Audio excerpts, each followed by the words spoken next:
በኢፌድሪ ጠቅላይ ሚኒስትር ዶክተር አብይ አህመድ የሰላም ጥሪ መሰረት ሰላማዊ የፖለቲካ ትግልን ለማድረግ ወደ አገር ቤት የተመለሰው ኦነግ በ1980ዎቹ አጋማሽ በበደኖና አርባ ጉጉ አካባቢዎች ተፈጽሞ የነበሩ የጅምላ ጥቃቶች ፈጻሚው በገለልተኛ አካል ተጣርቶ ይፋ እንዲሆን ፍላጎቱ መሆኑን የድርጅቱ ሊቀመንበር አቶ ዳውድ ኢብሳ ከዋልታ ቴሌቪዥን ጋር በነበራቸው ቆይታ ተናግረዋል።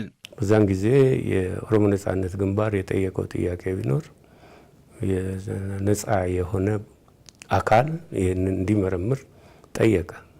ያንን ከማድረግ ይልቅ አፍኖ ተብሎ አለፈ። ኦነግ አድርጎ ከሆነ ነጻ አካል እንዲመረምር አይጠይቅም።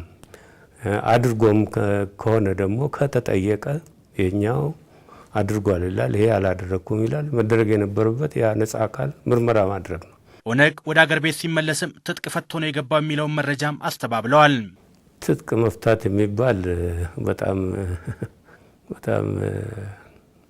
ሴንሲቲቭ ጥያቄ ነው። ትጥቅ ፈታ አይባልም። ትጥቅ ፈቱ መባልም አንፈልግም። ምክንያቱም ከዚህ ጋር ተያይዞ ያለው ምንድነው? አንዱ ትጥቅ የሚፈታ አንዱ ትጥቅ የሚያስፈታ ይመስላል። አይደለም፣ እንደሱ አይደለም ይመጣል።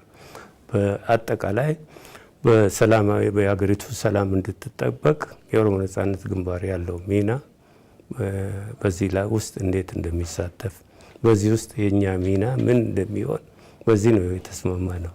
ጠቅላይ ሚኒስትር ዶክተር አብይ አህመድ መውሰድ በጀመሯቸው የለውጥ እንቅስቃሴዎች ድጋፉን ለመግለጽ ሰኔ 16 ቀን 2010 ዓ.ም መስቀል አደባባይ በወጣው የድጋፍ ሰልፍ ላይ ቦምብ በማፈንዳት ለደረሰው ጥቃት ተጠርጣሪዎች ተልኳቸውን ከኦነግ ነው የወሰዱት የሚለውን ክስ እንደማይቀበሉትም አቶ ዳውድ አስታውቀዋል። ወይዘሮ ገነት የምትባል ወይም ደግሞ ሰንበዲ ታምራት የምትባል ልታየሽ ስሟን በደንብ አያያዝም። ኤኒዌይ ሚዲያ ላይ ወጣው አሁን ያልከው እንደዚህ የምትባል የኦነግ አመራር ውስጥም ይሁን ኦነግ አባል ውስጥም የለችም። እንደዚህ የሚባል በሚዲያ ከሰማን በኋላ ምናልባት ደጋፊ ውስጥ ካለች ብለን ብዙ ፍተሻዎች አድርገናል። ናይሮቢ ኬንያ ውስጥ ምንም እዚህ አይነት በእኛ አባል ደጋፊ ውስጥ እንደሌለ አረጋግጠናል። አንድ እሱ ነው። ሁለተኛ ግልጽ በግልጽ አልሰማንም አላየንም። በዚህ በተደረገው የቦምብ ጥቃት ውስጥ የኦሮሞ ነጻነት ግንባር እጅ ያለበት የሚል የመንግስት ክስ አልሰማንም። እንዲሁ ወደዛ የኦነግ ስም የመጠራት እንደዚህ አይነት እንትን አለ። ይሄ ትክክል አይደለም ብለን ነው በእኛ በኩል የምንወስደው። ምክንያቱም የኦሮሞ ነጻነት ግንባር በዚህ ውስጥ እጁ ንጹህ ነው። ይህንን 100% እንተማመናለን። በቡራዩና አዲስ አበባ ከተሞች አንዳንድ አካባቢዎች በነበሩ ጥቃቶች የኦነግ ሚና ምን ነበር ተብሎ ለተጠየቁትም ጥያቄ ኦነግ በሰላማዊ መንገድ ለመታገል የመጣ ድርጅት ነው፣ ያው እንደተለመደው ስም የማጥፋት ዘመቻ ነው የተከፈተበት እንጂ ምንም አይነት ከድርጅቱ ጋር የሚያያዝ ጉዳይ የለም ሲሉ አቶ ዳውድ ተናግረዋል። መንግስት ግልጽ አድርጎ አላወጣውም። እንደዚህ አይነት ነገሮች መንግስት ነው ግልጽ አድርጎ ማውጣት ያለበት። ገሌ በዚህ ቦታ ተይዟል ይሄንን ሲሰራ፣ ገሌ ደግሞ በዚህ ቦታ እንደዚህ የፖሊስ እንትን ነው። ሌላ እንዲሁ የሰው ተቆረጠ እንደዚህ አይነት ብዙ ሰው ተሞተ እንደዚህ አንተ ብሎ ብዙ ይወራል።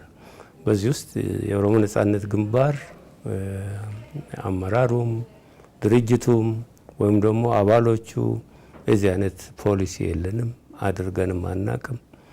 በቤኒሻንጉል ጉሙዝ በወለጋና በከፋ አካባቢዎች እየደረሰ ላለው ሰብአዊ ቀውስ የኦነግ ወታደሮች እጅ አለበት ለሚለው ክስም ኦነግ የማጣራት ስራዎችን በመስራት አስፈላጊውን እርምጃ ይወስዳል፣ በብቀላ መልኩ በህዝቡ ላይ እየደረሰ ያለው ጥቃት ግን ተቀባይነት የለውም ሲሉ አቶ ዳውድ ተናግረዋል። ከፋ አካባቢ ሰራዊት የለንም እኛ። ስለዚህ ሚና እዛም ኤርኮ ወይ ከፋው ምን አይነት እንደሆነ ኢንፎርሜሽኑ በትክክል ወደኛ መምጣት አለበት። ቤኒሻንጉል ጉሙዝ ያልከኝን ነው የተባለው። የኦሮሞ ነጻነት ግንባር ታጣቂዎች እነዚህ ቤኒሻንጉል እንትኖች ላይ ጥቃት አድርሰው ሰው ገደሉ ነው። ይሄ ነው እንትን ያለው። ይሄ ከሆነ እኛ በበኩላችን ፎርማሊ ለኛ ቀርቦ ምርመራ እናደርጋለን። ከዛ በኋላ ለህግ ይቀርባል ወይም ቅጣት ይደርስበታል። ፌደራል ከዚህ አልፎ ተርፎ ግን በዚህ አሳቦ ጦርነት መክፈት ጦርነቱን አስፍቶ ብዙ ህዝብ መግደልና ማፈናቀል ከዚህ ጋር አይገናኝም። ምንም ግንኙነት ሊኖረው አይችልም።